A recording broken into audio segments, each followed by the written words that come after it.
How's everybody doing this afternoon? I'm fixing to share to the groups uh, that I've been working on. This is something new that I've been working on, and I was just adding to my groups that I'm affiliated on on Facebook. I enjoyed yesterday's podcast, or should I say, me just speaking of my wisdom and knowledge of like I said, I'm rejuvenated, and today I'm not going to talk about people that I'm going to talk about people that are trying to come up against me. I'm not even going to mention them. It's kind of like this. The way I see it is, either people want to be my friends, they can be my friends, or whoever doesn't want to be my friends, well, the door's right there. You know that old saying, "Don't let the door hit you in the." And that's how I see it as. I'm just here, and let me see what it says there. Okay. Um, I wanted to talk to y'all, brothers and sisters. How I've trained. I'm prior military. Served, and I was in the battle of Medina Ridge on Operation Desert Storm in 1990. We were the front line. What does the front line mean? That means you're the front line, and there's other lines standing on standby behind you, just in case you don't make it, you get killed. There'll be other lines behind you, like second waves, third waves, fourth wave to fight. Well, we were the first wave, and that's why it was. It was uh, the front line, which is my company, my unit, my battalion, my brigade, plus the enemy that was in front of us. And the Battle of Medina Ridge.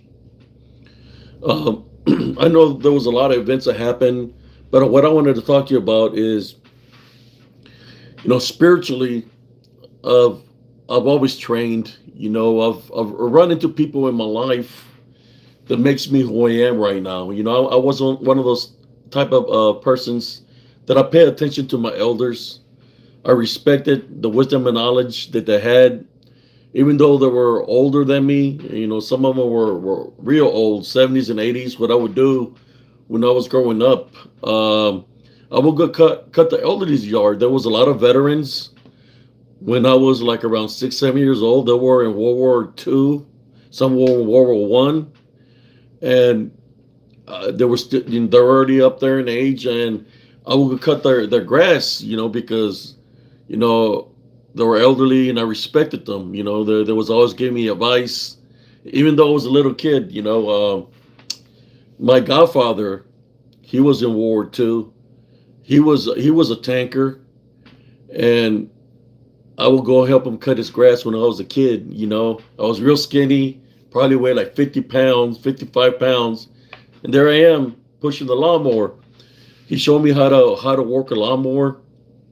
He showed me how to cut branches with a handsaw. I remember one time, the first time ever, because I could climb trees. I was real skinny. I could climb trees to the highest point.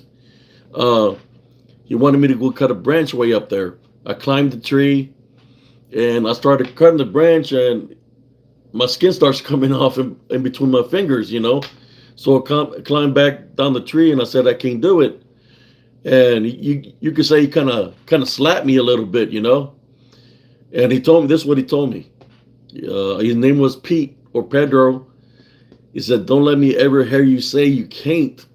There's no such word as I can't. You can." He said, "This one." He said, "Grab the saw, grab it this way." He put a band-aid on where I cut myself, where I lost the piece of skin. "I want you to climb that tree back on the tree. Aim it this way, and you're gonna cut that branch." I did. I followed the orders that he gave me, and sure, I did exactly what he told me, and I cut the branch. And from then, I got all excited because I was able to cut the branch. And I asked him, "What other branches you want me to cut?" And he was pointing all the trees where he wanted me to cut the branches that were way up there. in which I did. Uh, he had Purple Hearts. He had the Silver Star. He had all kinds of medals where, when he fought in combat, so he would always display. He had a little medal case, and he was showing me all these medals. I got to see him when he got older, and he got more fragile, as he got older, and he couldn't remember my name anymore. And then I started seeing him speaking to somebody that wasn't there, where he was talking to a cousin of his. I want to go ask my madrina, my godmother, who is he talking to? And I said the name of the person, and she said, "Son, it's almost his time.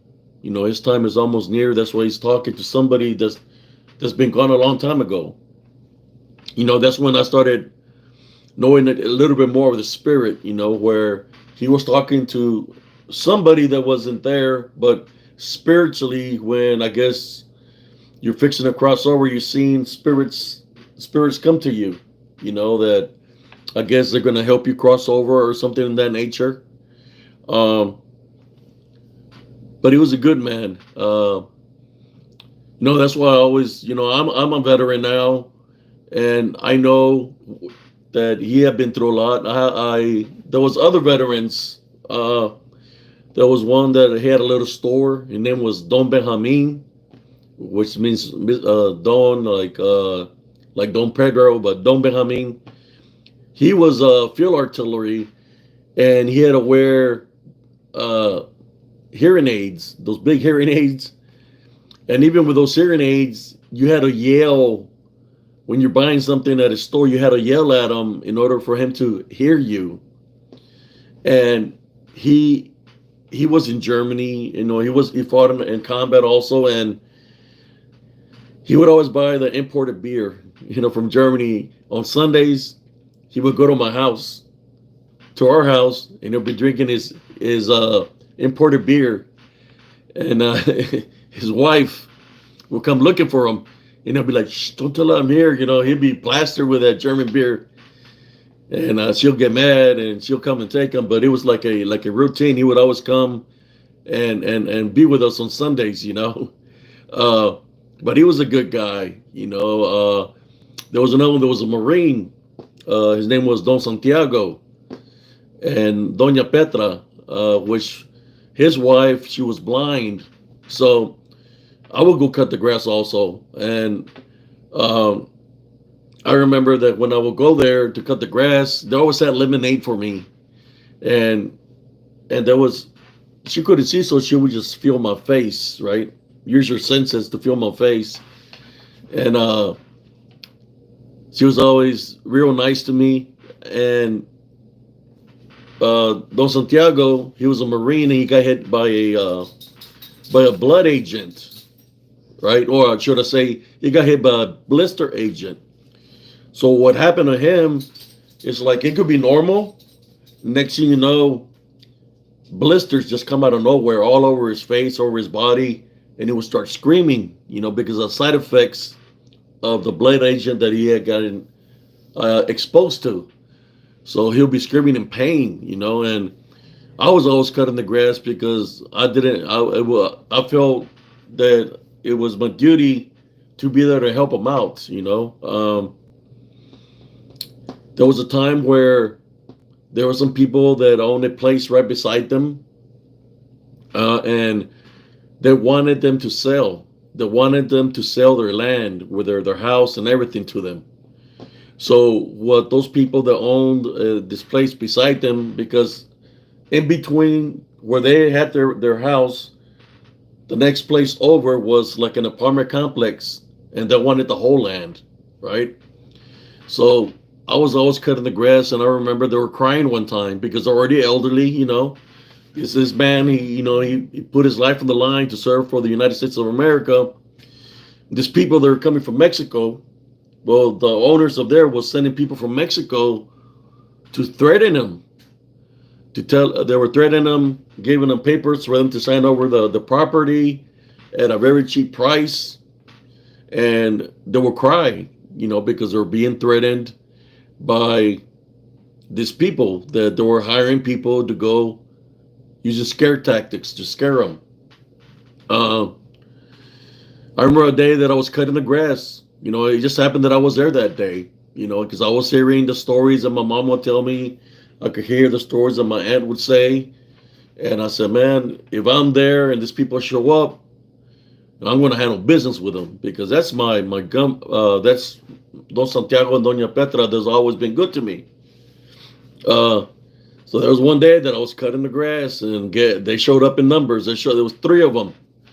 There was three of them that showed up. They were older than me. At the time, I was 15 years old, but I was pretty tall for my age. This guys jumped the fence, and they're there telling him to sign the piece of paper. And he was already old. And it's like I got pissed off. I mean, because they're messing with an elderly veteran that fought for this country. It got me upset. 15 years old, and I'm just there looking at him, and I tell him, hey, leave him alone. You need to leave. And they told me in Spanish, you be quiet. This doesn't pertain to you.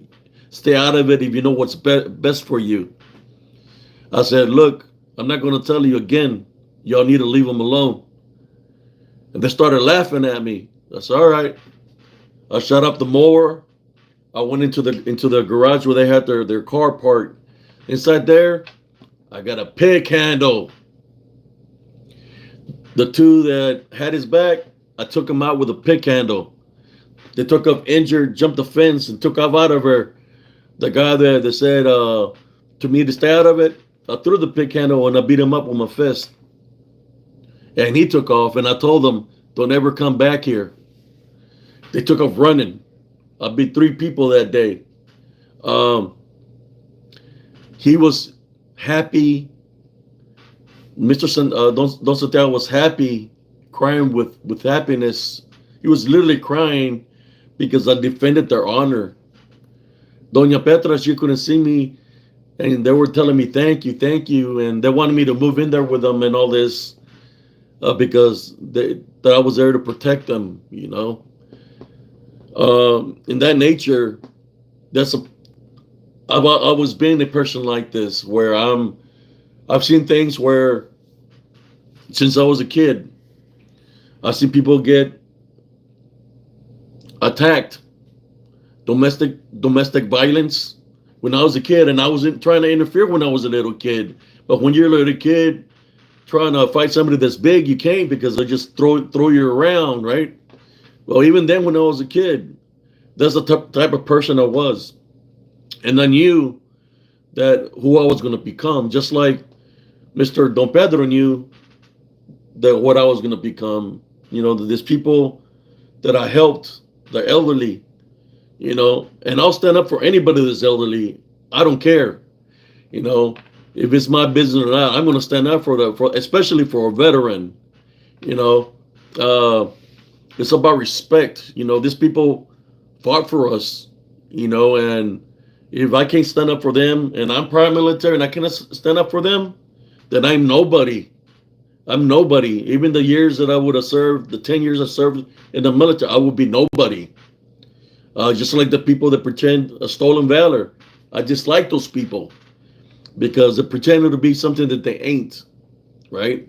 And we know some that are within the cryptic community that have stolen valor, that they pretend that they were in the military and they never served in the military. So all the thing I get to say to them is screw them, because there ain't nobody in my book. I don't care who they're affiliated with.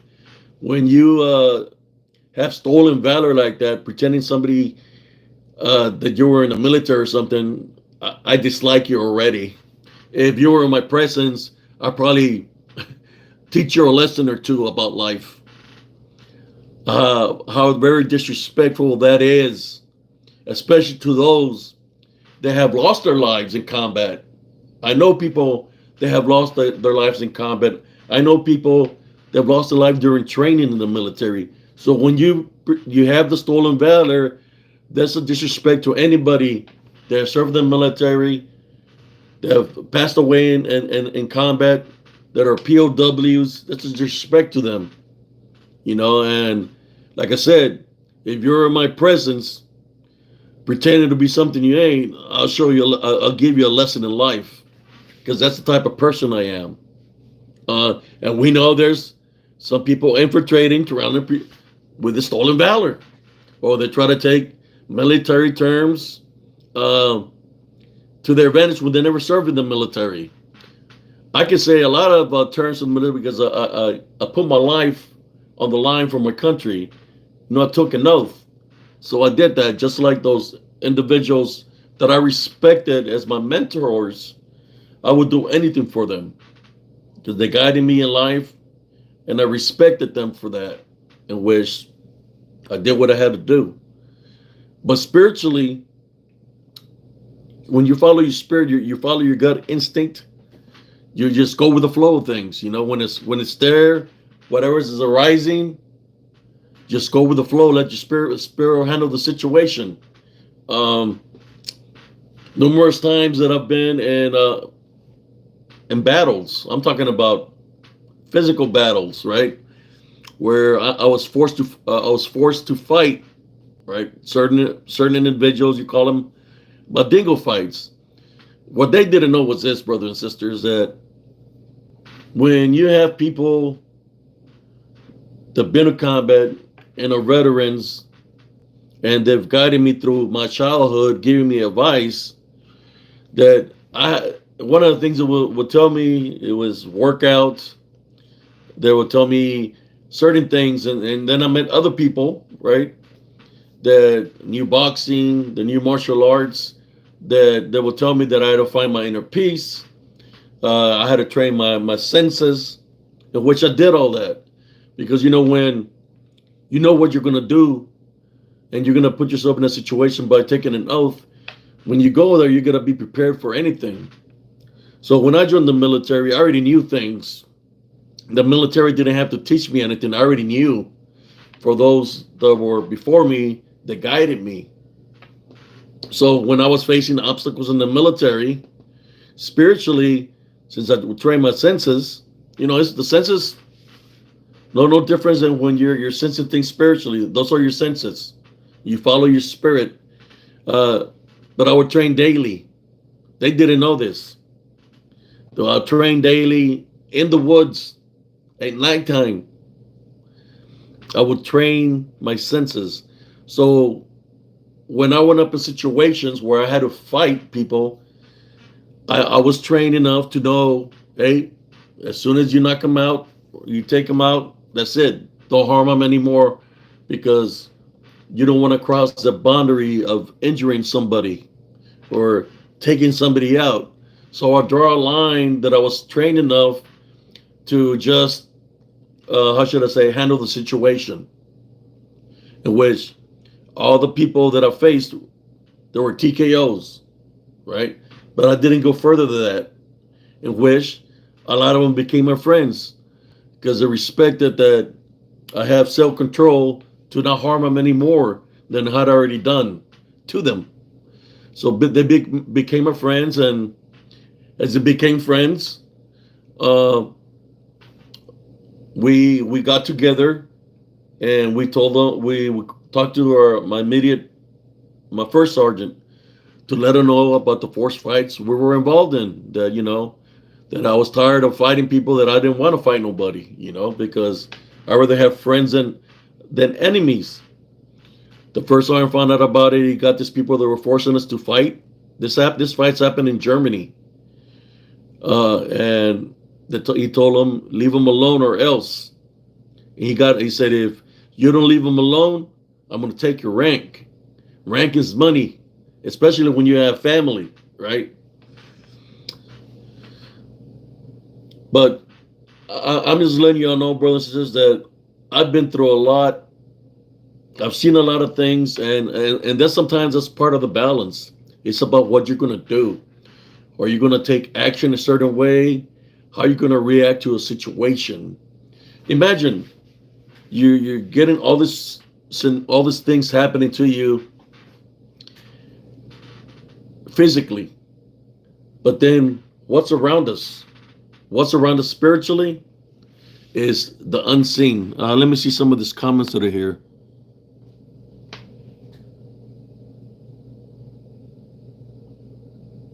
Oh, it's not no, it's the chair that's making the noise.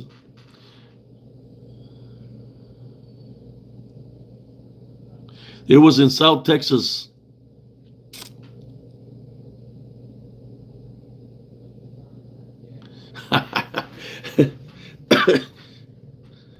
Somebody talking about extended warranty. Now that's funny, man. Hi, I've been trying to reach you regarding your car's extended warranty. Press 1 for the agent. Now that's funny, man. Troll. No, it's not no free holies in my body, man. It's the share that's making a squeaking sound. Look, yeah, trust me, I'm a Mexican. If I fart, you're gonna hear that. You see, it's a chair. I'll try to stay still, uh, so you won't hear that sound. But when I'm getting into the stories, I kind of move a little bit. But anyways,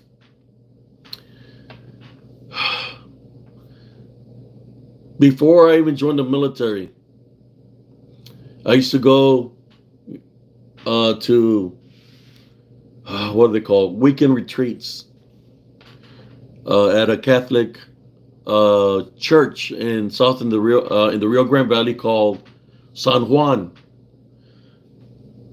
where they say there's the the Virgen of San Juan.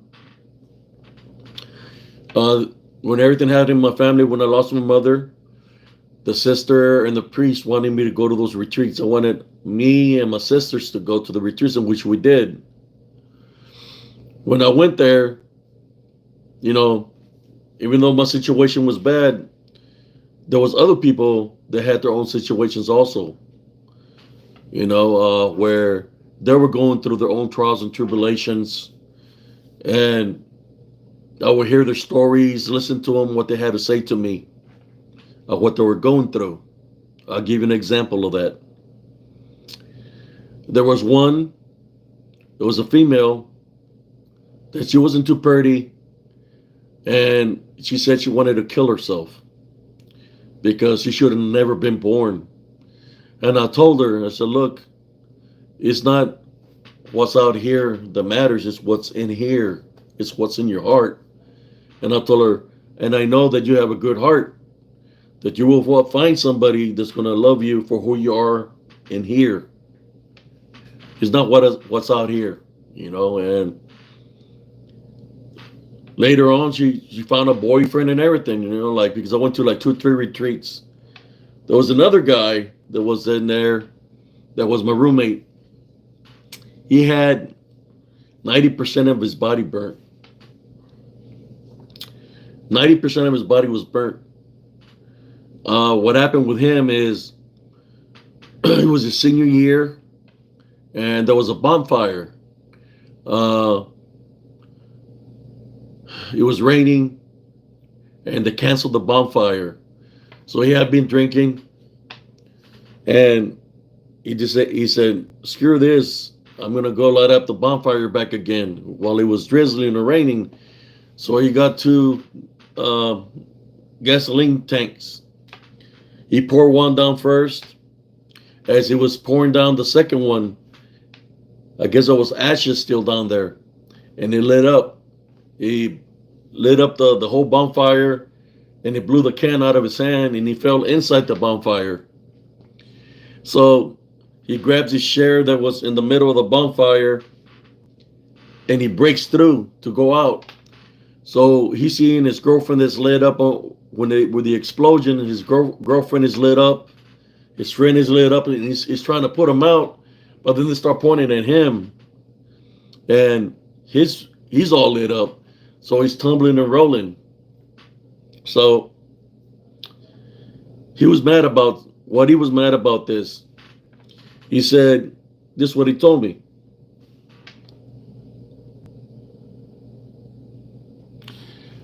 He told me that if God existed, how come God didn't intervene in him catching on fire? And this is what I responded to him. When they told you that there wasn't going to be any fire because of the rain, you went to drinking. What made you drink? So I wanted to drink. What made you drink the second beer, the third beer, for you to get a certain way? I said, well, because I wanted to do it. So when you drank, you wanted to go, who filled up the gas tanks? He said, I did. What made you go up on top? He said, I did because I wanted to start the fire. I said, so how can you blame God if it was you doing it? That's what I told him, straight up.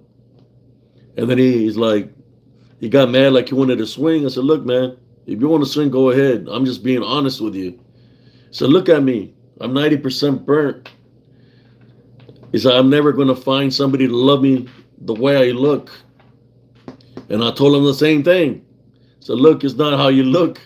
It's what's within your heart. And I know you're a good guy. You just made a mistake, right? Where this happened to you. So you can't be blaming God, because God is not about harming in that nature. God is about love. God is about forgiving. He's about love. That's what he wants for you. During that retreat, he met a female there, and they became boyfriend and girlfriend. With the way he looked, they became boyfriend and girlfriend. I'm thinking they got married. When I went to the second retreat, that's what they were talking about.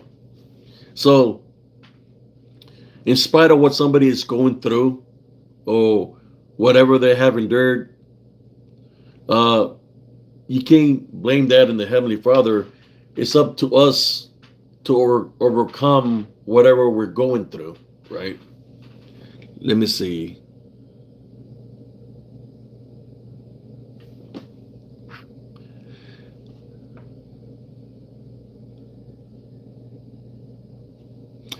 Oh yes, I've had angelic encounters at Davy Jones. You see, I know some of these names and I recognize some of them. I know, it's like I kind of know who you are, but I'm going to respond to y'all. Uh, well, to make a long story short, is this: the the priest of this church, of the Catholic Church of the Virgen de San Juan, is in San Juan Alamo, Texas, right? They seen the works that I was doing spiritually, and the priesthood wanted to recruit me to become a priest, but within me, I had a lot of hatred and anger because of what happened in my family, right? In which I declined because I didn't feel right. I didn't feel that I was going to go in there 100% committed to being a priest because of the things that had happened in my life. And another thing, the priesthood will only take care of me and wasn't worried about my brothers and sisters that were younger than me. So I had to man up like a man is supposed to be, even though I was a kid still or a teenager. And I worked 2 jobs, for a while there till everybody behind me started working themselves. You know, I did not abandon my brother and sisters. I gave up on something that they wanted me to do. I gave it up to be with my brothers and sisters. Is after that, I let go of that. I let go. When we talk about sacrifices, I had a scholarship. I was a long distance runner. I had a scholarship to go to Shriner College in Kerrville, Texas, for cross country. It was paid, fully paid. I declined that to be with my brothers and sisters. So there was already 2 options or 2 opportunities that I let go for my brothers and sisters that were younger than me, to be there for them. So,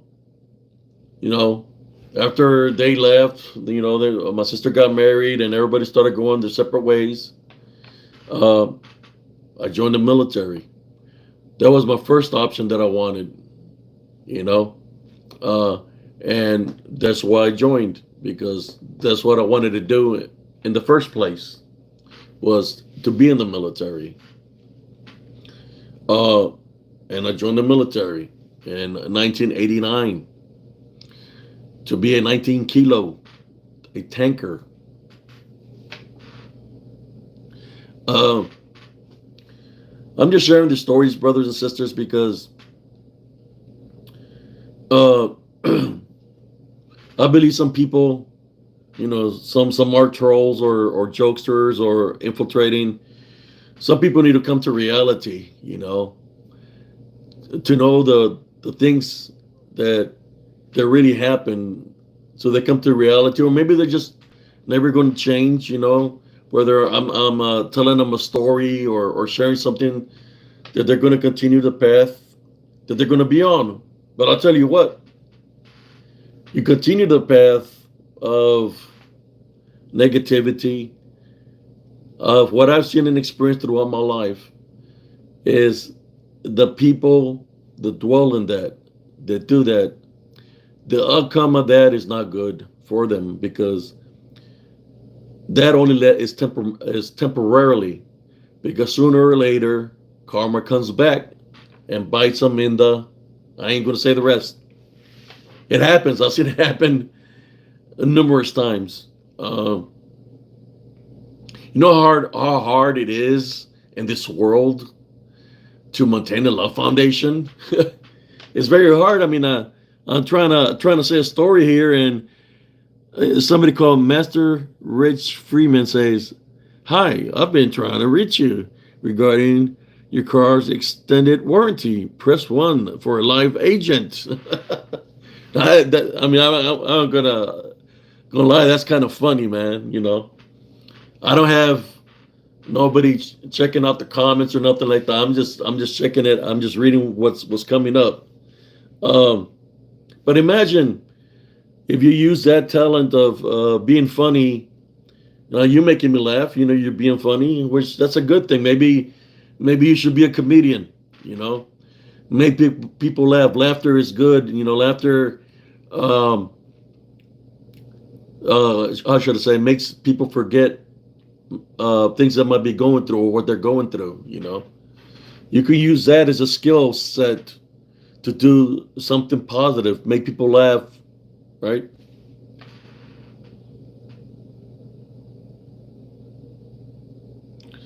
Oh yes, I always follow my heart, follow my spirit, and I was the way I was raised up was, we're family regardless, and it didn't matter what I sacrificed. I did it because I love them.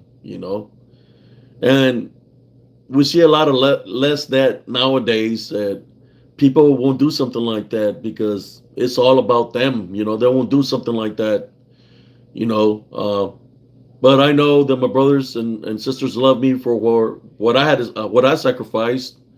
But I don't ask nothing from them because I did it out of love, and I'll continue to do acts like that out of love, help out people spiritually. That's a long time ago.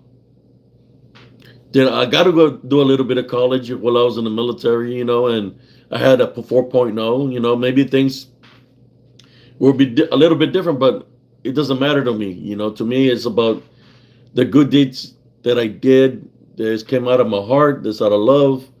That's why I have a personal relationship with Jesus Christ. That He guides me to do these videos. You see, I got the title "Spiritual Encrypted Encounters" here. Like I was telling people yesterday, I got pulled into the cryptid environment. I was doing Light Workers, Light Feed of the World, Light Worker, Light Feeds. Well, it was like in 2015, 2016.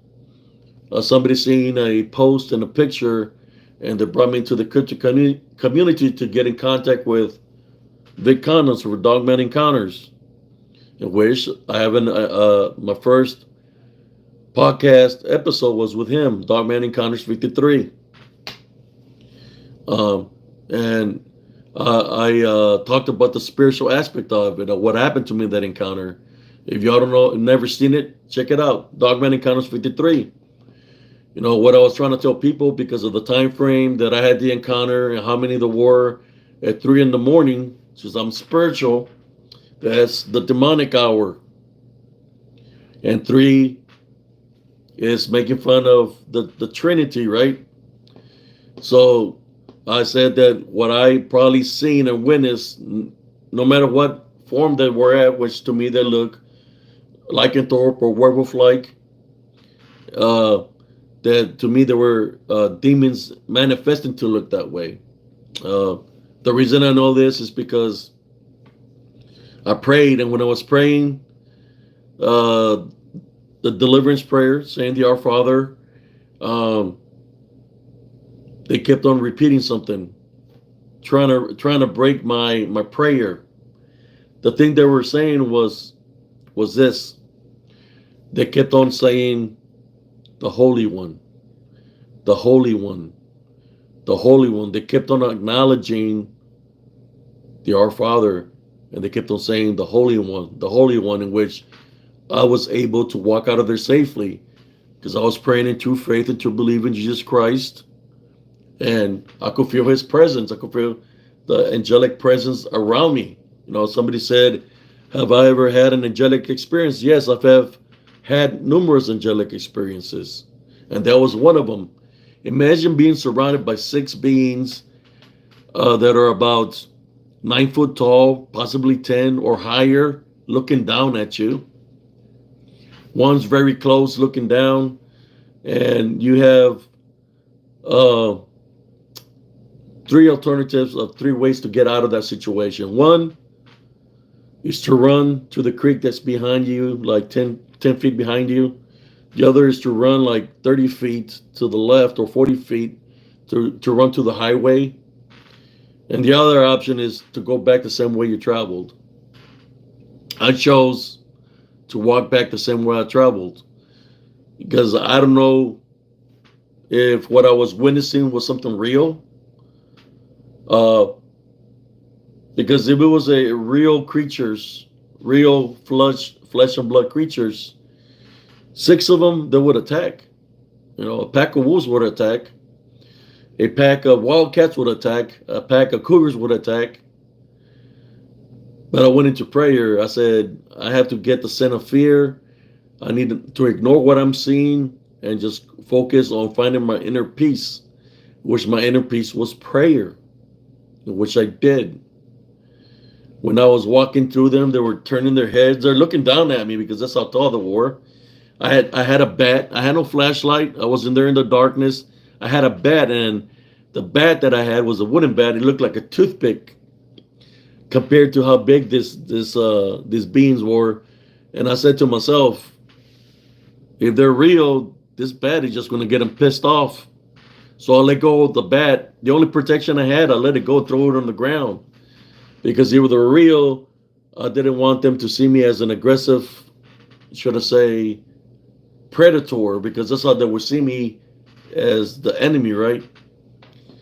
But I went into prayer. When I went into prayer, that's when they were acknowledging the deliverance prayer, saying, the Holy One. All of them were repeating this, the Holy One, the Holy One, the Holy One, when I was walking through.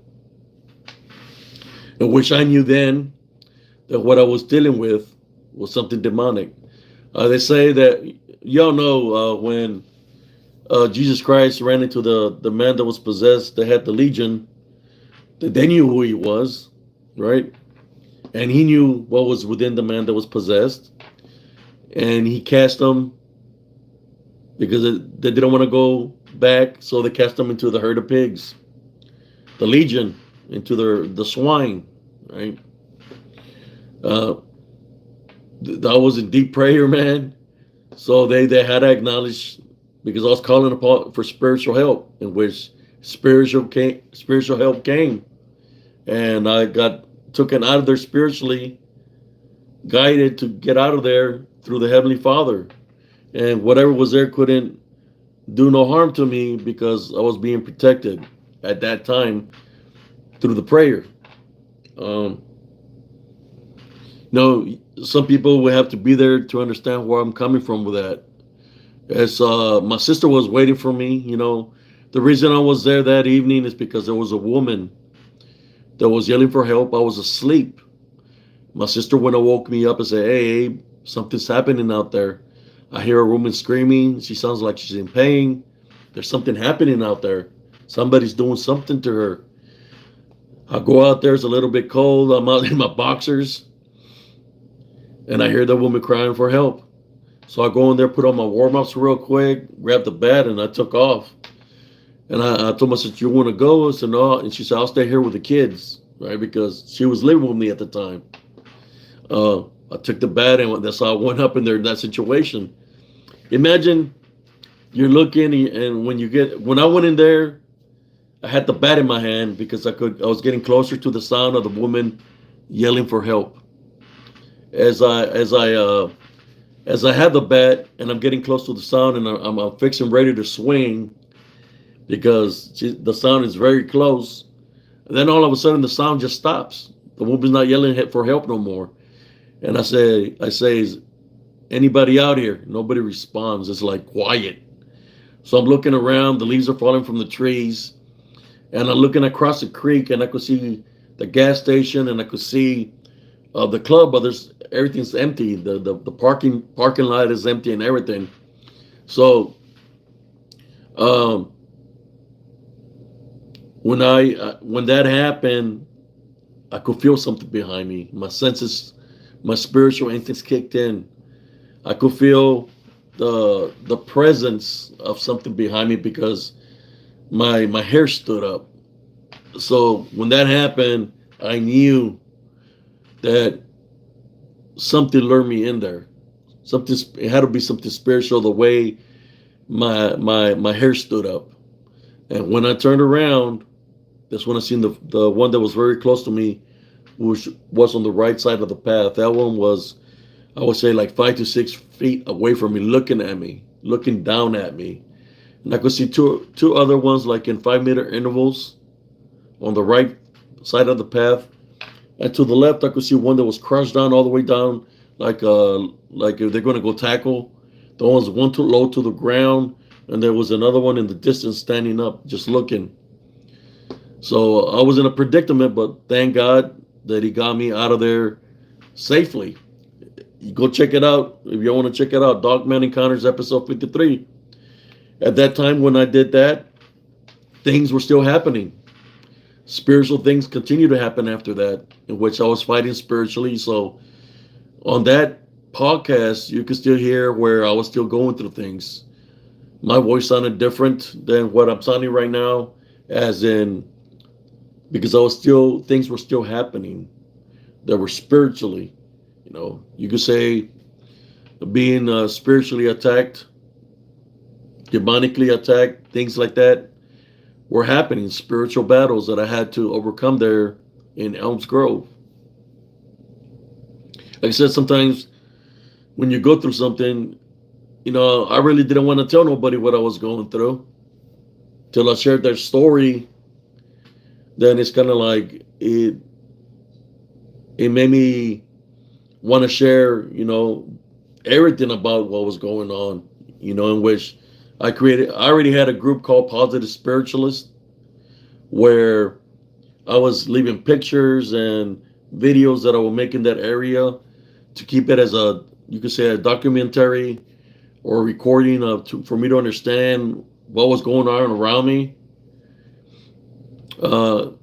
Then I guess the cryptic community decided to come up against me because I brought the spiritual aspect of it into the cryptic community, saying that what I seen, I witnessed was something demonic because of the time frame was 3 a.m, which is demonic hour. So they see me that I'm coming into the cryptic community, bringing the spiritual aspect, and they see me as a threat. So what do? They decide to come in and hunt for me.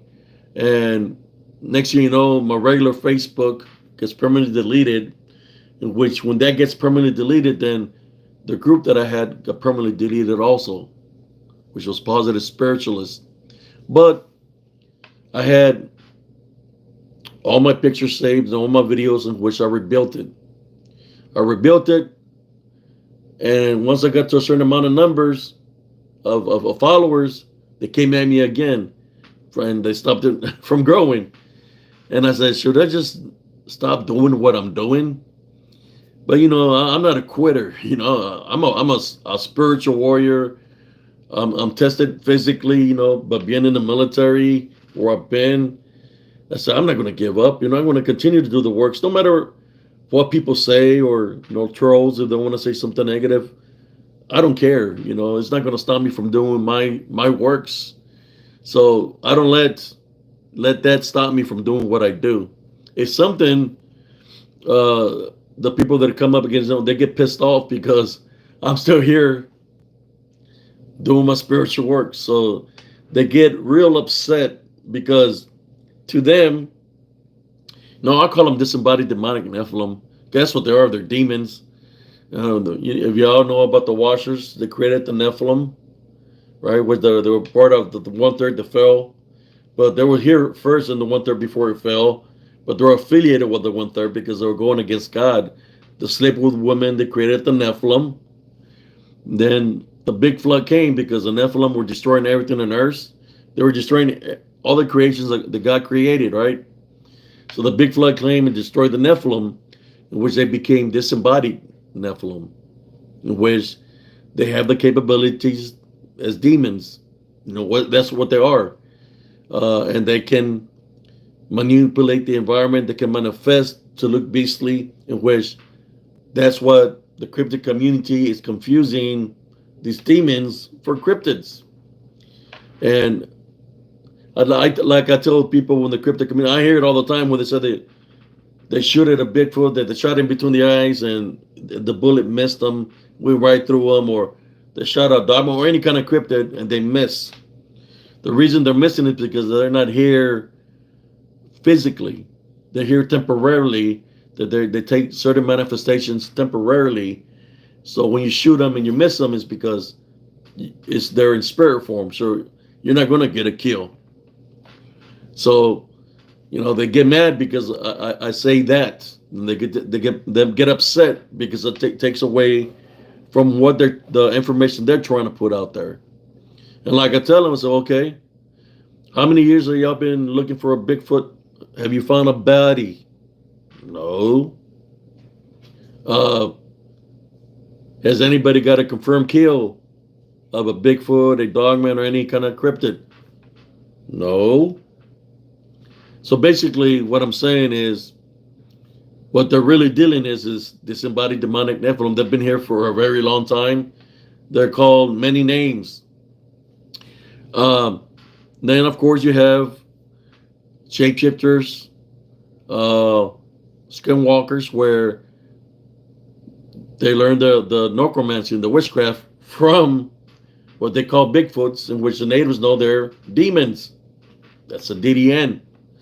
And of the capabilities and what they corrupted some of their people, in which they started practicing the witchcraft, the necromancy, in which there are now shapeshifters and skinwalkers, because there was a deal that they made, right? So here in Central Texas, there's a lot of that's happening, where there's a lot of shapeshifters and skinwalkers in the web, in which they have the ability to manifest because of that witchcraft and necromancy that they were taught to shapeshift into many forms. Let me see what anybody else says here.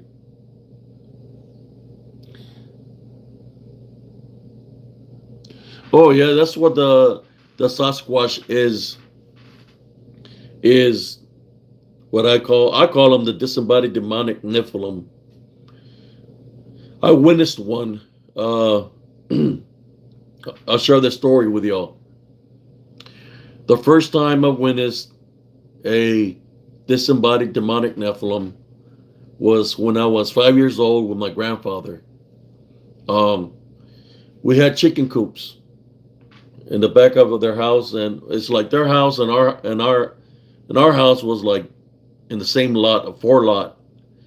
So I was small, like probably 6 at the time, or maybe 7.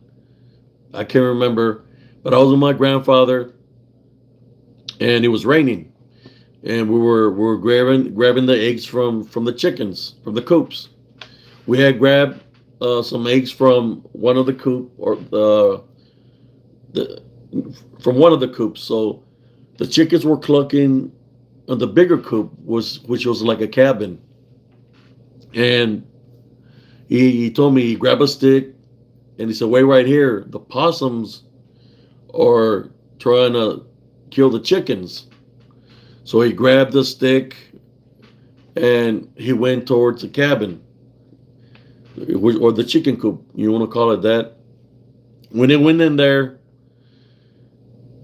it's like not even 2 minutes or a minute, he starts screaming like he's in pain, right? So I'm trying to figure out what's going on. So I grab a little stick, and in my mind, I'm gonna go in there and scare the possum away. This causing pain to my grandfather. Um, when I go and walk inside the cabin, right? This is what I witnessed. Straight up, this is what I witnessed. My grandfather is elevated up in the air. His shirt is torn off of him. His pants are ripped off of him. He's in his boxers, and there's scratches that are appearing on his body out of nowhere. I'm not seeing a possum doing the scratches. I'm talking about deep cuts that are forming on his body, on his face, on his back, on his legs. And as I'm looking, I'm young. When you're young, you could say, a child of God. I could feel the presence of something holy beside me, right behind me. So as I look, then I see what's causing that. What's causing that looks down at me. It's very tall. It's got red eyes. It looks at me and I look at it, and it drops my grandfather on the ground. Then it lunges at me in disembodied form, which it looks like smoke. He had red eyes and he lunges at me, and it's coming full speed. It looks like smoke coming at me, directly at me. Like I said, I felt the presence of the heavenly angels behind me. So instead of going directly at me, since I was being spiritually protected, it breaks the window right in front of me, and all that disembodied form, smoke form, whatever it took, went out that window. So when it went out the window, I hear my grandmother and my uncles. They're like, "What's going on? What's going on?" And I'm letting them know what's going on. And what I tell them is the bulto negro, which means the dark shadow. I kept on telling them the dark shadow, the dark shadow. And I was telling them ojo negros. They had, ojos colorados. They had red eyes. So they come in there, grab my grandfather out. He's bleeding. He's got big ass gatches. There's no possum in the chicken coop. And they ask him what happened, and he just got his head down, and he don't say nothing. He's just going like this. So they take him to the emergency room, in which he had to get a lot of stitches on those big gashes all over his body. That's why I know that what the cryptid community is saying about Bigfoot, that's BS. I know what they are. They're demonic of nature. My grandfather got attacked by that. And then, not even then, did it stop. He got very sick after that, very ill, and he was in a hospital. He was in a hospital, and I seen this DDN in shadow forms. There was like 3 or 4 of them that went into that hospital, while I sat outside in the car waiting for my father, for my parents, because they were there with him. When those shadow forms came out of the hospital, I already knew that my grandfather wasn't alive no more. And that's the day that he passed. So I don't know what spiritual opening he had or what was going on with that, but I witnessed these beings, these beastly beings, what people want to call Bigfoots, they're demonic in nature.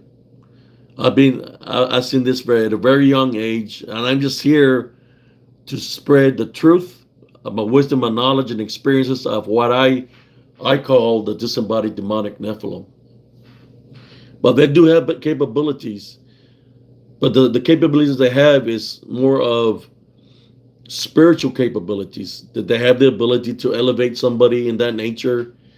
They have the ability to hurt somebody if they have spiritual openings, or possibly destroy the person if that person is not on the right path and they see him as a spiritual threat. That's, you could say they're kind of like soul collectors, where they'll take out the individual. That's what they do.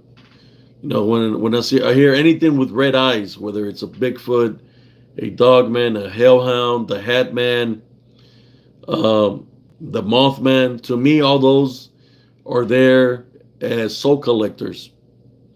They're there. You've heard it where the Mothman was being spotted before the bridge collapsed in that area. Why was it there? To collect the souls. A lot of people don't want to see it that way, but I'm speaking to y'all in truth. When this other bridge that collapsed, I asked the question: was there any beings in that location that were spotted with red eyes? Because that's what they do.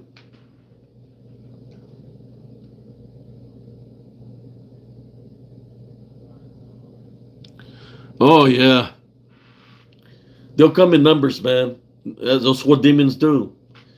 You want to call them the herd? They're one that comes of many, the legion. That's an army, man. I've witnessed them. I've literally witnessed. There was one evening. I'm sharing with y'all. There was one evening. My nephew wanted to go to the store to buy a soda. It's like around 1:30 in the morning. I go over there and he's buying the soda. And we're driving back. As we're driving back, this is what I witnessed. There's a man that's got a white shirt and a black pants on a bike, and he's walking with his bike beside him. Behind him, I seen like 12 of them, beastly form or demonic form, walking in intervals of like 10 feet in between them that covers a whole area. And I'm seeing this, and I do the sign of the cross, and I ask my nephew, are you seeing this? And my nephew was like, I see the man with the bike, but he didn't see what was behind the man in the bike. And they were coming out of Elms Grove. When the spiritual war is very real, man. I'm just here to let you know that it's very real. And the only way we're going to overcome them or be able to fight against that is spiritually. With the Love Foundation, we got to have the personal relationship with Jesus Christ, because he's the one that blesses us with the spiritual gifts of discernment. With that, he shows us the truth. He reveals what other people that are born can't see. He reveals it to us, right? But we have to forgive people in order for that, so we can be blessed with that spiritual gift. So of course, I have a lot of people that don't see it the way I see it. That don't believe in Jesus Christ.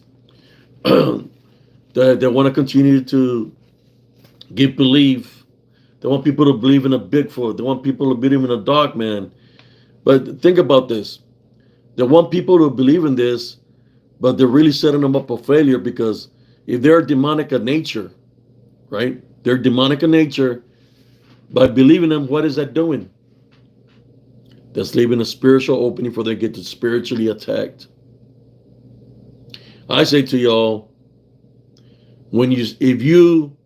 if something manifests, or you see something that looks like a werewolf, or whatever beastly form it takes, if you do have a relationship with Jesus Christ and you have some kind of faith to believe in him, put it to the test. Put it to the spiritual test and say, I tie, bind, and rebuke you in Jesus Christ's name. I place it to the spiritual test all the time. When I say that, if I see a manifestation of something in the nature, they vanish. It smells like sulfur, or they vanish and it smells like pestilence. I'm talking about uh, like sewer, something that a nasty smell that they a stench that they leave behind when they I should have said they retreat and they go back to where they come from.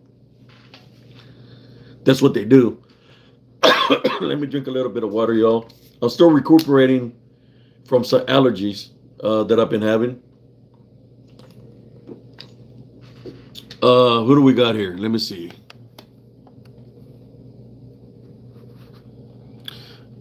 Yes, Davey Jones locker room. They'll get here. The reason they do that, brother, especially if it's nighttime, because they want you to come out. They want you to come out because they want to attack you spiritually. That's what they want, and they want to enter into your home. If you don't do the sign of the cross and pray before you go outside, or you don't do the sign of the cross and pray before you come in and say nothing is welcome to follow me to my home, then you're giving it a free opening to enter your home. And there's a lot of people that don't do that. They'll hear a banging outside, or they hear like sounds like little children playing around outside the home at 3 in the morning, and you're like, what are these little kids running around my home for? They're not kids. Demons impersonating kids. Just like I was learning where they were impersonating a woman yelling for help. That's what they do. They try to lure you out of your foundation.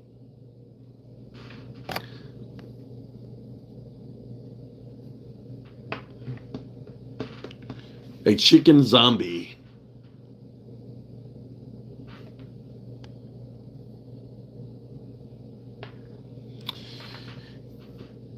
Look, I'm going to be honest with you. Straight up. I've said my story, my experience of what I encountered in the woods. I'm still here living, right? There's people that hunt Bigfoot.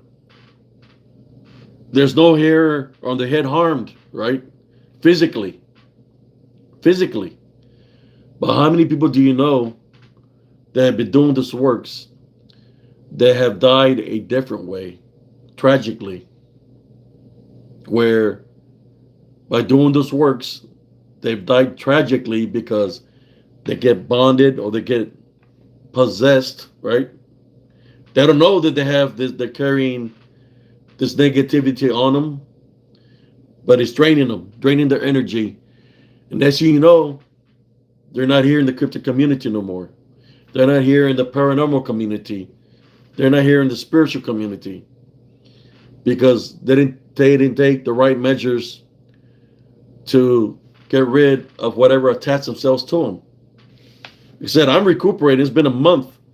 I went outside to take out the trash. Came back in, and ever since then, it felt like something tried to attack my senses. But I'm still recuperating.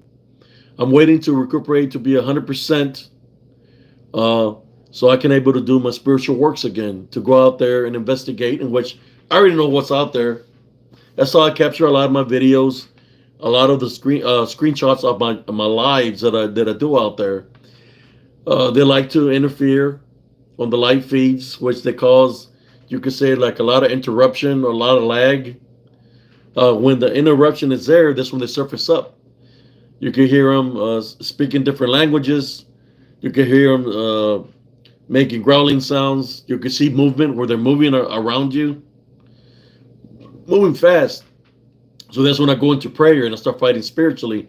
Next thing you know, I get my connection back, and it's kind of like calm down a little bit.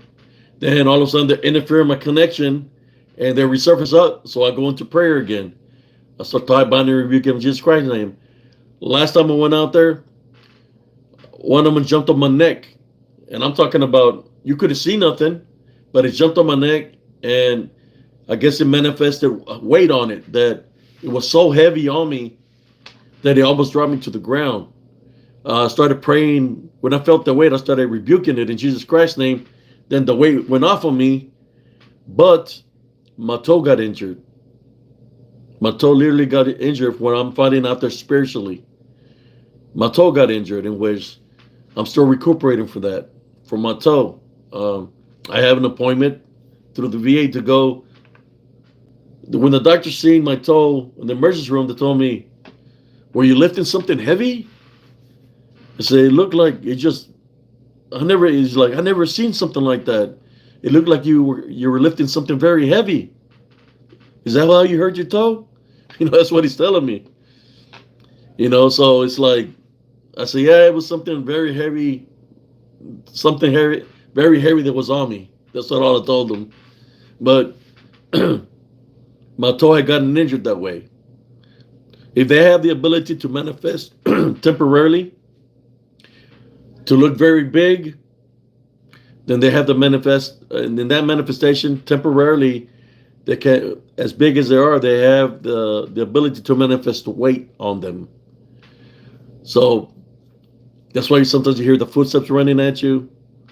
Sometimes you feel hits, powerful hits that'll make you fly 4 or 5 feet, right?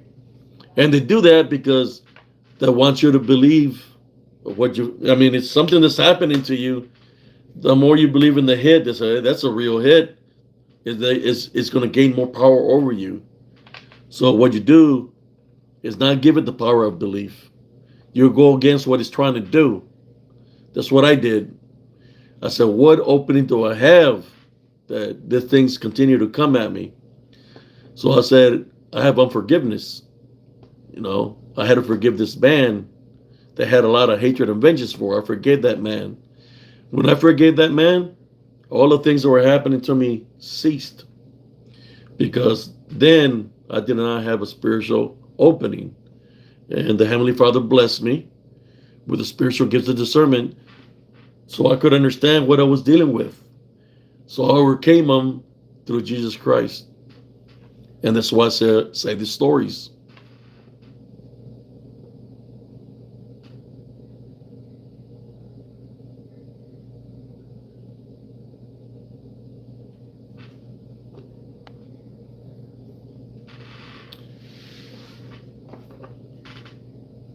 It's you got to go through those things to be able to understand it.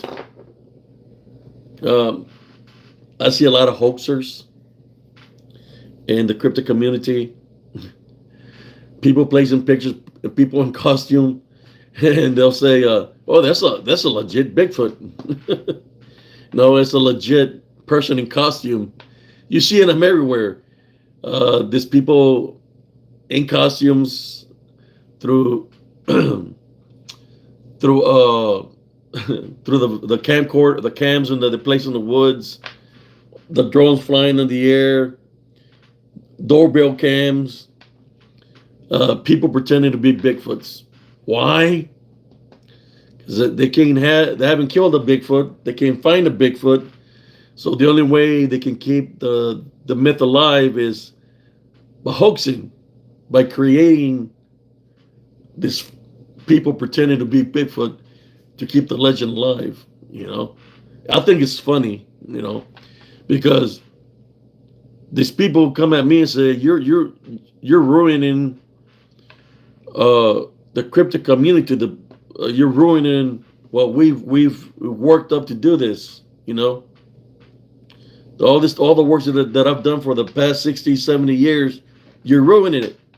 Well, just because I speak the truth, I'm sorry. I'm gonna say it how it is. No, they can say they're experts, but all the experts combine them all together, and not you can kind of combine them all together.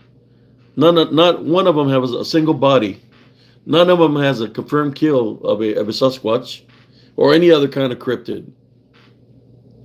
I'm just putting it there. There's people that claim that they kill a Bigfoot or kill a dogman, close up, close range, but there's no body. So there's a lot of people with fake stories about that. They're playing people. Well, I think the government came in and took the Bigfoot that I killed. They have a big old gun, like they shot him, but they had no body, So I was in the military when I was in combat and we fought the enemy. We had confirmed kills. Confirmed kill of tanks, confirmed kill of troops, and there was body bags for all the bodies or all the lives that were lost in combat. That's the difference between reality to somebody pulling your leg. They think they're experts, but they have no bodies in any kind of way. I'm just speaking spiritual truth.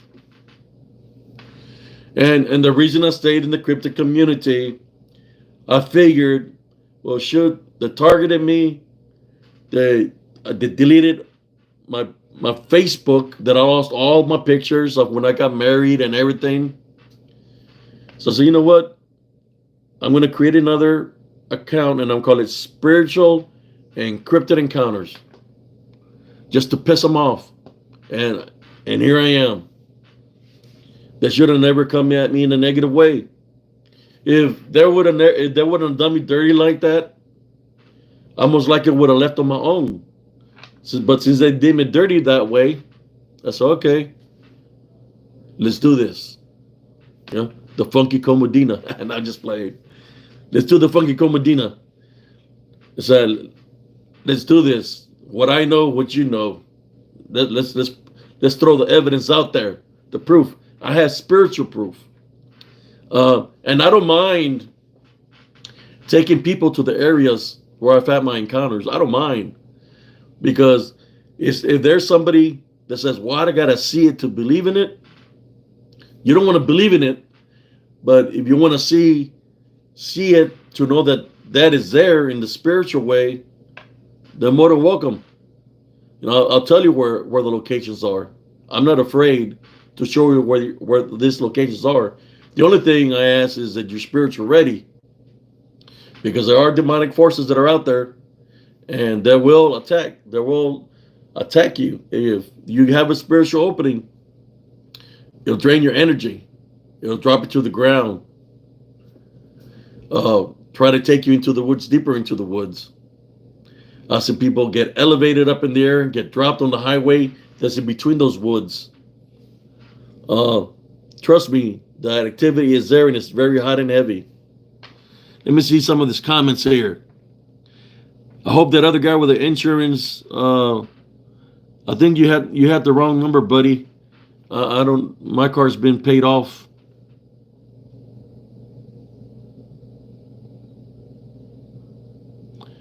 I know, Jerry. Jerry. I know a lot of people that they've been doing their own works. When I've been doing my works for a while now, especially when I fought these unseen forces. Just imagine this: if the Bigfoot was a flesh creature, or any cryptid was a flesh creature, what would that mean, brothers and sisters? That would mean that they can be killed. What would that mean? That would mean that they cannot go through objects, right? If they're running through a tree, they're going to get knocked out by the tree, right? They can't run into objects, right? So that would mean they are in disembodied form, in spirit form, demonic form, that they are not here in the flesh. You hear what people say, oh, the Bigfoot went right into the tree. So to keep it alive within the cryptic community, they come with a solution of, well, maybe the Bigfoot is going to another dimension, and they're coming from somewhere else. That UFOs are connected with the Bigfoot, and they're going to another dimension. Well, I can stop that nonsense. Tie binary rebuke it in Jesus Christ's name. I bet you that Bigfoot is going to disappear. If there's something pretending to be a UFO because they have those capabilities, that's going to disappear too. Vanish. Poof. In a puff of smoke. Trust me, when I was fighting in Elms Grove, I went through all that. I put it to the test. I had weapons to fight something that was in the flesh. I'm just sorry to say, they are not flesh beings. Do they have the capabilities to live in a track on the ground? Yeah. Just like it weighed me down and dropped me on the ground. Just like it punched me through thin air. They can leave a footprint. I would assume they can leave a footprint if they can weigh me down, but that's just temporarily. They they can leave pestilence behind. Uh, People call it scat. What I witnessed when a demonic princess vanishes, they can leave a whole pile of crap. I'm talking about a big pile. It depends on the manifestation. They can leave a big pile, right? And what you're thinking you're dealing with a big creature because it's leaving some kind of poop. They have those capabilities, and it's all about the belief factor. I've been on the hunt. What I was hunting for was what lured my son into the woods when he was 5 years old. It happened there in Elms Grove. Him and my friend's daughter got lured into the woods. We couldn't find them. We searched on both sides of the park for about 30, 45 minutes. We called the cops. So I went one more last time to the woods uh, looking for my son. The sun was going down, and I seen the top of his hair in the bushes. So when got into the bushes, by where the trees were, they were both standing side by side in a trance-like state. In a trance-like state, like they were being hypnotized by something. It took me about 10 minutes to get them to respond to me. That's why I knew there was something else going on there. The both responded to me at the same time. I asked them, "What are you doing here?" They said, "The man in black called us." So I yelled for my sister and my friend. They come and take him out of the woods. I go looking for this man in black, either an African American or somebody dressed all in black. I searched up and down those woods, and I couldn't find a man in black. That's when I took it upon myself to go hunting for it. The following day, when that incident happened, my friend had a camcorder. This is when this happened. This happened in, let me see, 2000 and think 2004, 2005 when this happened. We went. I said, "Bring your camcorder." So we're going to record. If we capture them on camera, then we can call the cops, and so they can come and find them and arrest them for luring their children into the woods, right? So she's got the camcorder. We're walking down the trail. As we're walking down the trail, my friend says, "Oh my God." And she takes off running. And she said, "I think I caught something." I left the woods. By the time I went home, she had already gotten her daughter and taken off. And she left. So I got my son and went to her house to see what she captured on the video. So she said, "There's something on there, Abe. I seen it looking at me." When it was looking at me, and it just went down into the ground. I said, "What was looking at you?" And she said, "That the man in black," right? So I'm looking at the camcorder, debunking it. And when I say I'm going to go in front, and she says, "I think I see something." I'm looking at the video, and I seen it. It's looking at me. But what's weird about it, it was black. He had yellowish eyes. He had like an amulet around his neck. But what's weird about it, it was created by Mother Nature itself. And what it did, it went straight down into the ground. Literally straight down into Mother Nature itself. Imagine that. Something that has that ability that, have you ever been walking? Like in that area I've walked. Last time I walked there that I went to investigate, I went a certain way into the woods, a back way. When I was getting out, I felt like something grabbed me around my ankle and was holding me so I wouldn't get out. Well, imagine that. Something that has the ability to use its surroundings to hide, whether it be the ground, the leaves, the branches, trees. That's what its capabilities are.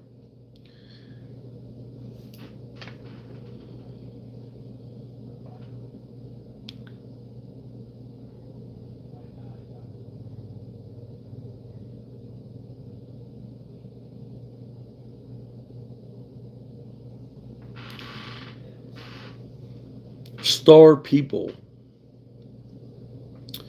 Of spiritually, I've shown things of other. Our world is not the only world. There is other living creatures in other, should I say, dimensions, in other, should I say, galaxies, and they look different than us. But I believe they have spirits also like us, uh, which is other beings that are elsewhere. That is not just about Earth, you know, or spiritually. I believe that's what it is. Before us, God created uh, people out of mud, uh, people that were made out of fire. He created people that are made out of mist, people that are created made out of smoke. Then he created us. Before those were the beings which we can call elementals. They were created before us, right? And they're still amongst us. People can mistake those things. They have capabilities also. We have capabilities also that people doesn't really understand, and our capabilities is that we can sense things spiritually. We're all connected spiritually. So what does that mean? If we're all spiritually connected, that means that we're not just connected to us as human beings. We're connected to anything that God has created spiritually.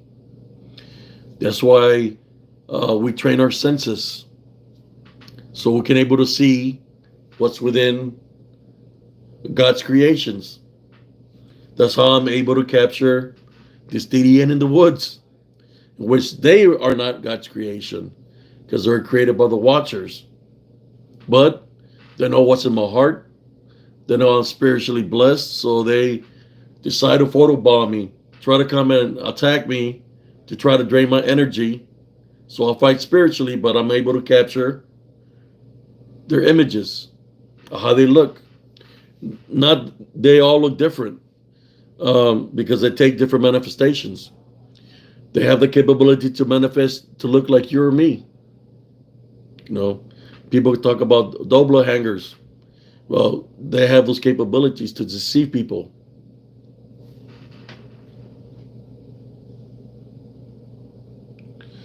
Yeah, I've heard so many stories. I met this guy that worked for the government while I live in Elms Grove, and he looked at me and he said, he looked in the sky and he pointed to a certain section up there in the sky where the stars were. He worked like he was like working deep, like deep in the government, and he pointed to a certain section where there's some certain stars, and he named a name of some alien beings that supposedly are from that sector, and he said that they are here on Earth, and that they're affiliated with the government because he worked for the government, so he knows about what there are. Now, was he really telling me the truth, or was it something attached to him trying to get me to believe in something that's up there so he can find a spiritual opening on me? Because it was the same area where I had my spiritual experiences, right? So you got to be careful of what you believe in, because that's a spiritual opening. It can pretend to be anything. So long you believe in it, then it's got something over you spiritually. It's not going to attack you physically. It's going to attack you spiritually. It's going to bond you. It's going to make you sick. It's going to drain your energy.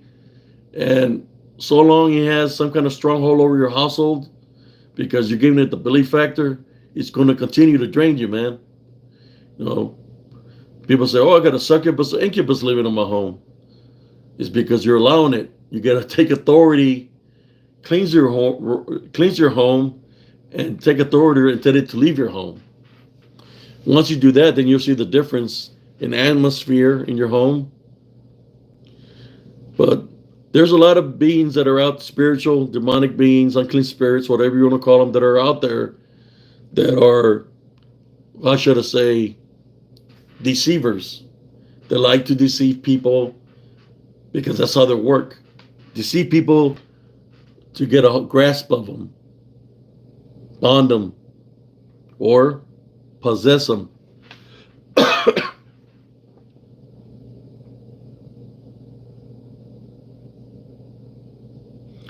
Oh, there's definitely a spiritual war. Let me drink a little bit of water here. And I'm just speaking the truth. Sharing my wisdom and knowledge to those that want to listen. That's what I'm about. I don't care about the haters. You know, I don't care about the haters or what they have to say about me, or they want to paint me to be a bad guy. I'm a good guy. I fight the good fight within the balance. I'm just here sharing my wisdom and knowledge for those who want understanding. Look, I'm going to share a story with y'all. Something that happened to me when I was fighting spiritually. It was nighttime, like around 10:30 at night. My little Chihuini was barking in the restroom. He's a real good dog that was letting me know there's something outside, because every time he barks, there's somebody outside. I went outside my home and I'm looking to see who was out there. I go to the fence and I see somebody sitting on my neighbor's porch. I'm looking and it looks like a female. So the female walks down off the porch and stands by the curb. She's looking at me and she's smiling at me. And I'm looking at her and I'm saying, that's no way. That's no way it can be her. So I start going to prayer. And I start praying against it. And it's to say, I tie, bind, and rebuke in Jesus Christ's name. It decides to leave and starts walking parallel to me on the opposite street. And I'm continuing to pray. Then she vanishes. The reason I was saying there's no way it can be you, because it took the form of my deceased mother. This is like in 2015. I lost my mother in 1985. So it had the ability to manifest to look like her. That's why I prayed against it. It knows your deepest fear. It knows your deepest sorrows. It knows what's in your heart, what's in your mind. And it's going to use that to come up against you. Imagine that. He could have given me any other kind of way. He decided to manifest to look like my mother. That I had to tie, bind, and rebuke it. Because it was just the image of her, but I could see right through it that with the spiritual gift, I could see right through it that it wasn't her. So that's when I started praying, that I knew it was something that manifested to look like her, but it wasn't her. There's no way it could have been her, because, like I said, she had been deceased since 1985. Well, in the essence of a way, when people go into the woods, when we can talk about the missing 401 cases, missing people, missing children, I'm more than sure that this demonic forces that are out there, that's all they lure them deeper and deeper into the woods, mimicking voices, pretending to be little kids, pretending to be women, pretend to be the significant other that might be out there with them searching, and they get lost. And next thing you know, the body can only live for so long being lost, right, without no water, and they're not here no more, because they never make the way back into civilization. Or possibly, there's another one that I was talking about last night. Possibly, if they're believing that's their husband or their wife or their child, and they're following it, and get it? Listen to what I'm saying. They're believing, and it's taking the form of that, and he says, come on, let's go into this cave, or let's go by this tree, and boom, they get taken into their dimension. Imagine that. I believe that has happened to many people. They're not amongst us no more, that are missing 401 cases, that they have been taken that way. When Jesus Christ traveled into hell, he went in there to collect his people. Why did he travel into hell? Because there are certain people, to me, that got deceived in that manner. So went in there to get his people out of hell. They were good people, but they got deceived to go there because they got tricked, right?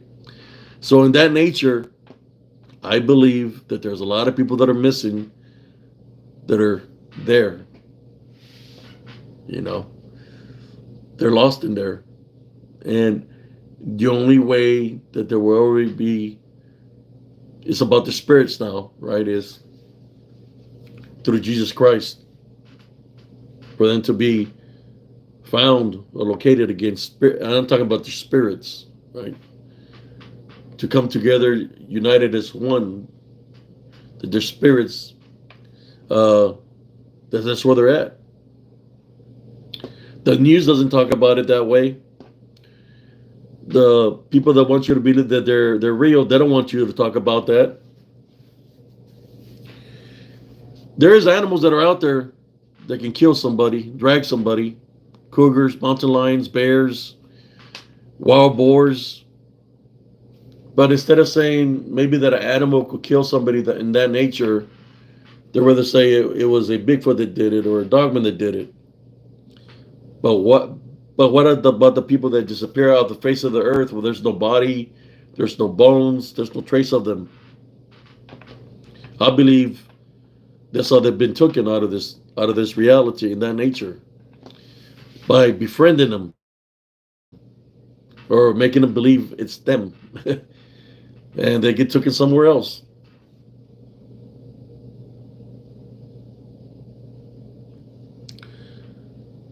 Oh yeah, they exist.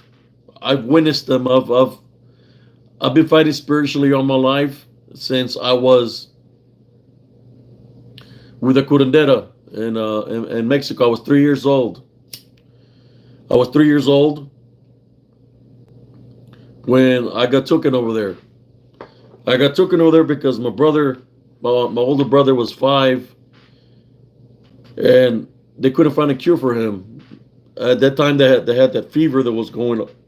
A lot of people were dying from it back in the 70s. And my brother was hallucinating and seeing snakes and spiders. And the doctor from the States said he had too much high fevers that he was going to die. They had no cure for him.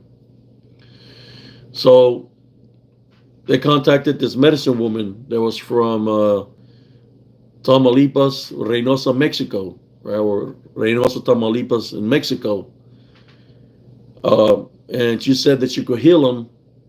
But if she healed him, that I had to stay with her for 3 to 6 months. I don't know how long it was. But I was there when she healed my brother. My brother was always falling down. His arm was kind of messed up. His leg was messed up, left leg, where he's always falling because he was seeing the spiders and the snakes with the high fevers. I seen when she cured him. She had this fire in the hut. It was the floor was made out of dirt. In the second room, she had the hut where she would heal the people, and there was a little altar. And there was a fire.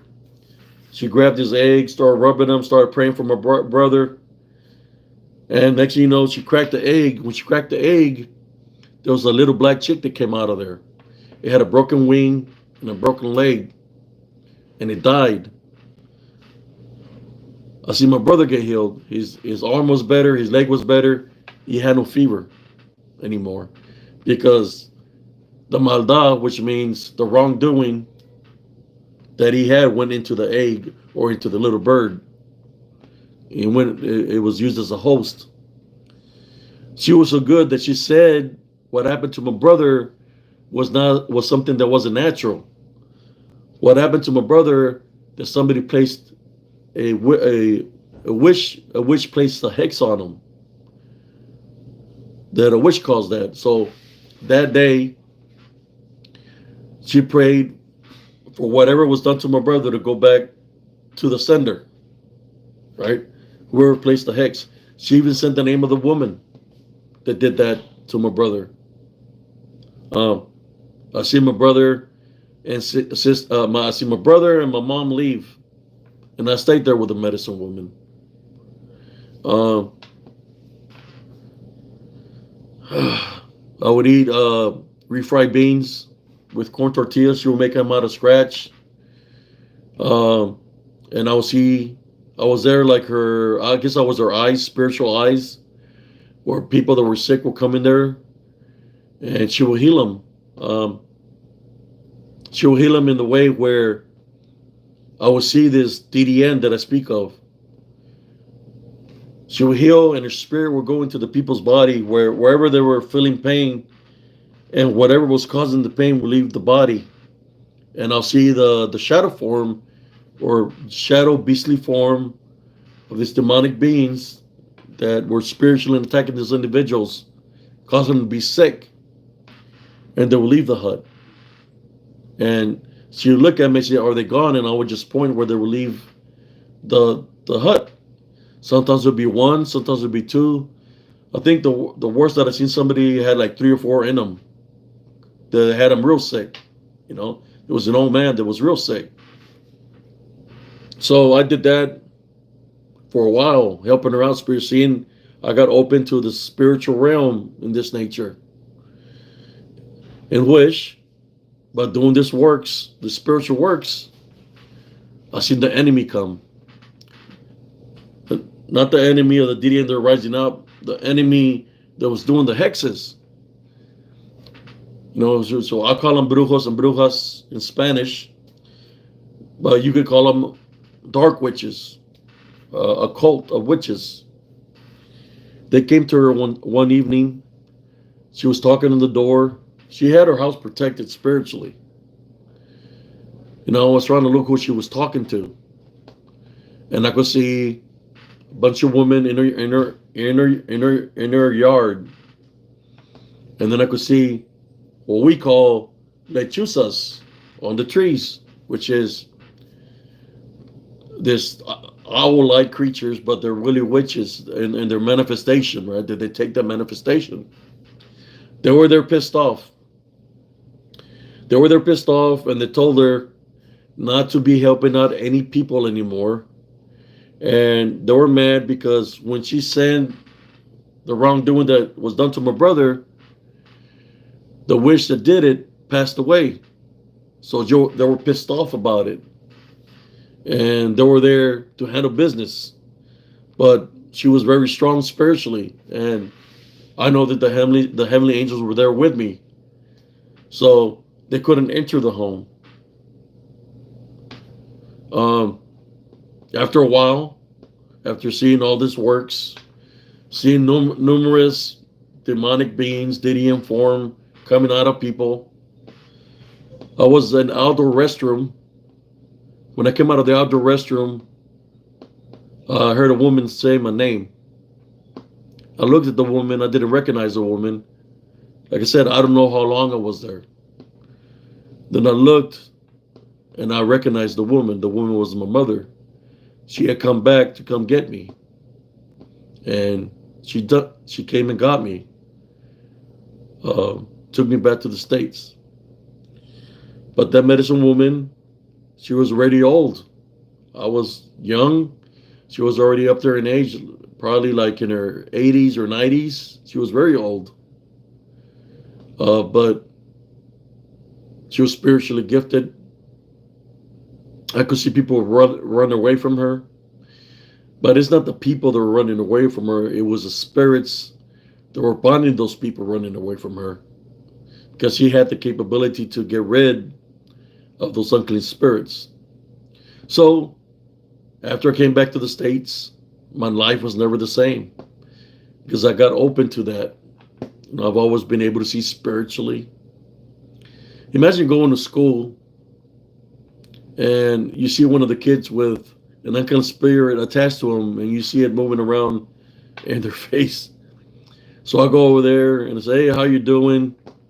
Because of what I was exposed to, and how you doing? I'll speak to them, I'll touch them, and whatever's there takes off, because I'm using love, you know. So I witnessed a lot of that, whether it was children, whether it was teachers, random people with unclean spirits. I witnessed them, I've witnessed them all my life, and I still have those capabilities. I know when a witch could be infiltrating, trying to claim that she has something, but she wants me to make contact with her so she could send something my way. What you don't understand is, spiritually, I can still make contact with her, but I'm not going to accept the negativity. So whatever she's trying to send my way, it'll go back to her.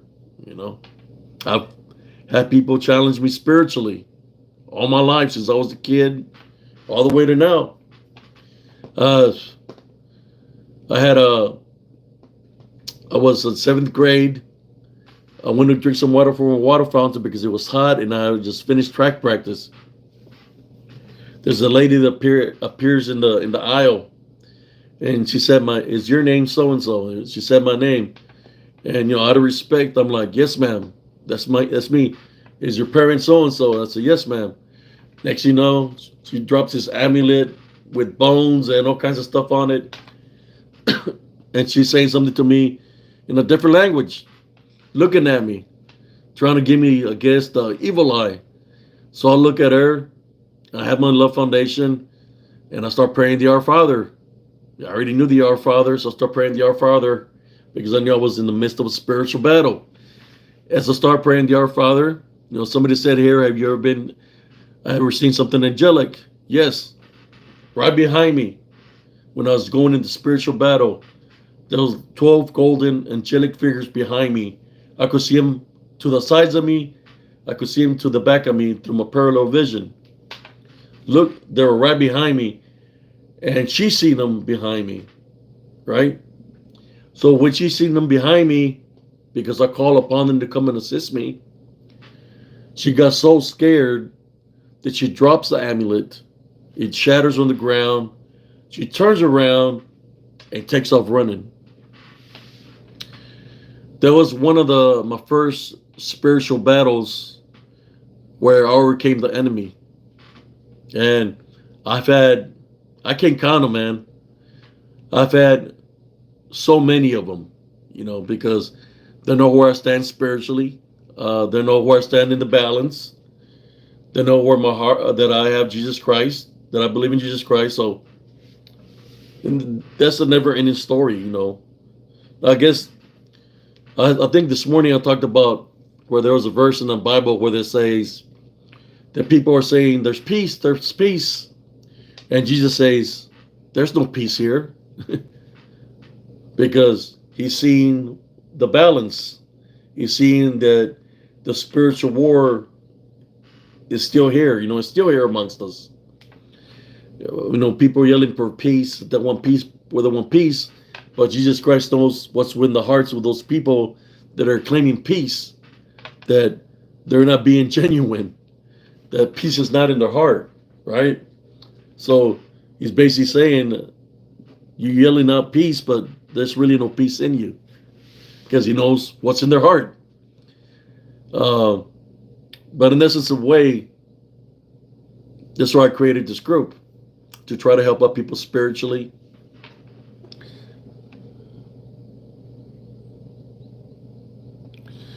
I don't know if anybody got any more questions for me here on spiritual encrypted encounters. I'm just sharing some of the stories, Sometimes I like to share stories because I don't know who's viewed my videos, or people take the time to view my videos. I do talk a lot. When you have a lot of wisdom, knowledge, and experiences, I just speak, because I don't know who's going to view the video, how many people are going to view it, but I know that it might relate to somebody that's going through something, right? So that's why I speak of what I speak of, because somebody's gonna view it, And they're like, I can relate to that because I'm going through something like that. I had a cousin reach out to me that we didn't even know we were cousins uh, through Facebook. She was in one of the Dogman Eyewitness cryptic group, and she asked me a question. She asked me, I've seen your videos of what you speak about, so I just want to know how come I see that thing too. I'm seeing things like that in the nature. I've seen things in the nature of what you're speaking of, and I told her it's about the balance, and some of that could be generational curse because somebody might have done something. That's why we have to sever the ties of anybody before us and make our own path. Sever the ties and take authority over anything that anybody's done before us, right? And we tie boundary because Jesus Christ's name, so that will follow us. And I told her it's about the balance, and she's my cousin through my cousin Dan from Colorado that I didn't even know I never met her before, but she could relate to what I'm going through, what I've been through. That's what she asked me that question. And I said, yes, that could be part of a generational curse. Somebody's got to take authority over it, right? We got to protect our next of kin. We don't want to follow suit of anybody else before us. We got to cut those negative ties so our next of kin can be protected.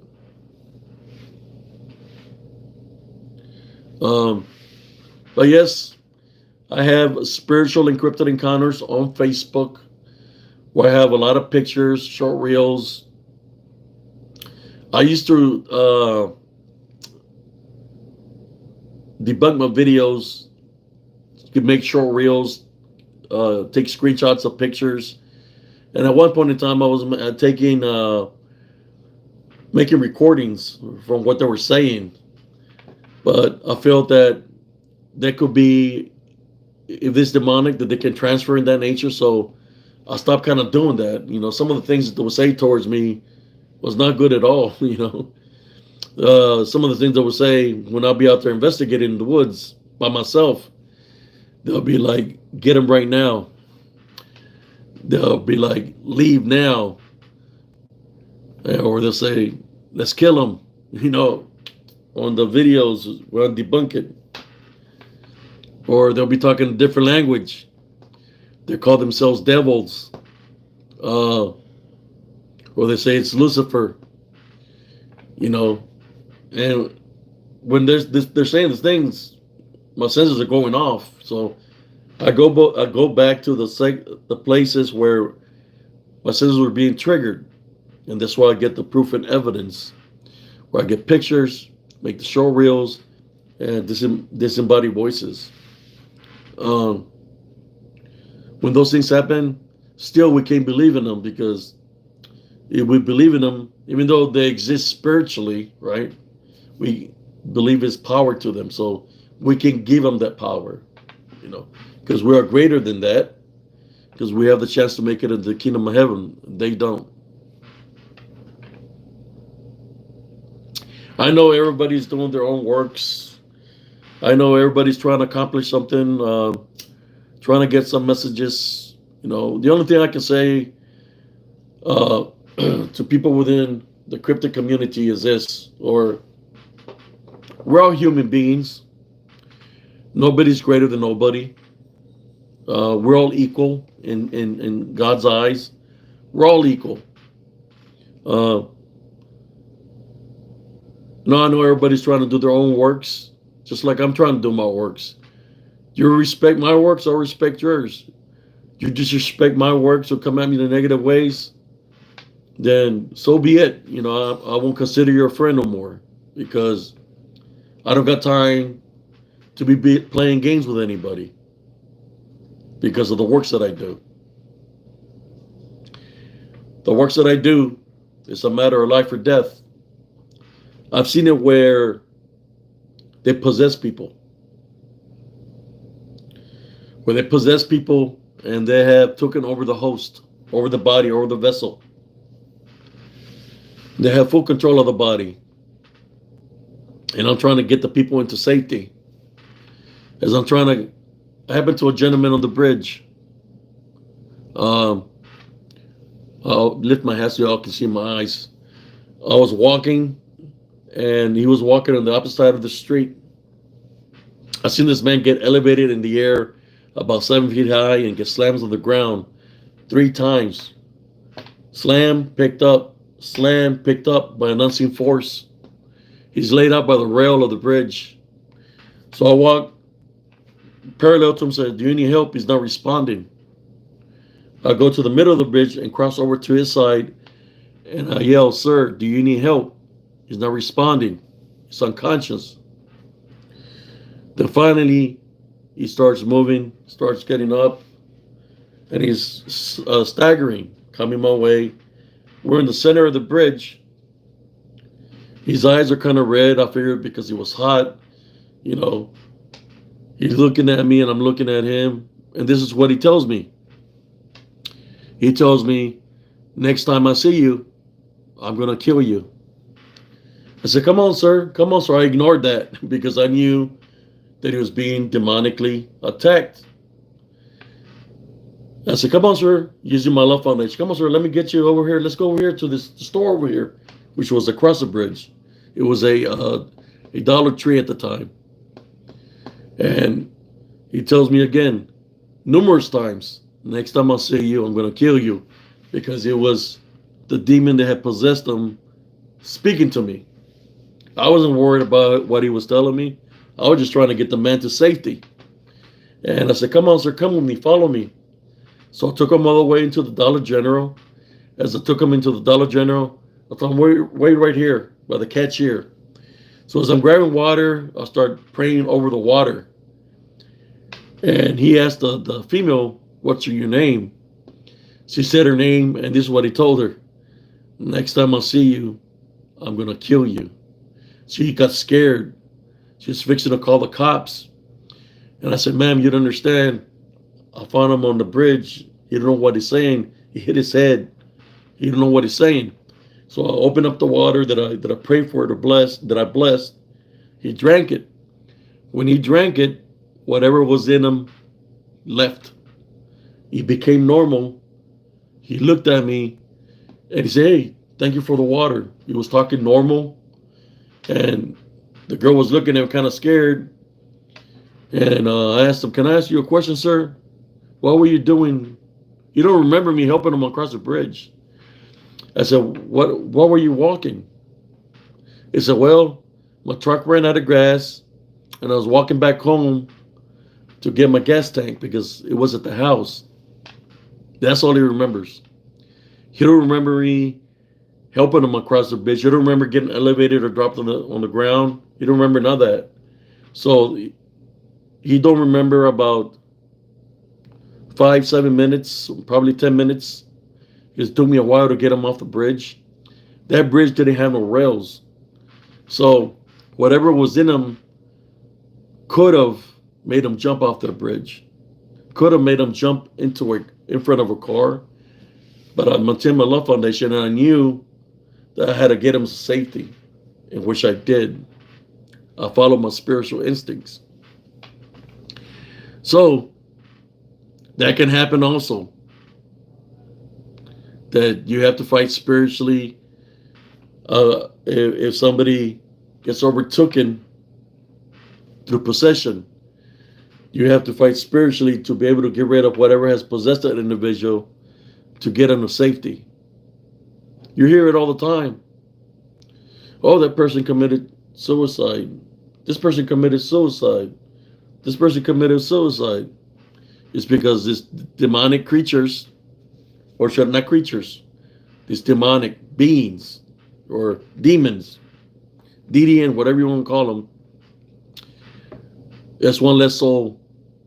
That's a soul they're collecting by invading that host and destroying the body, right? That's what they do.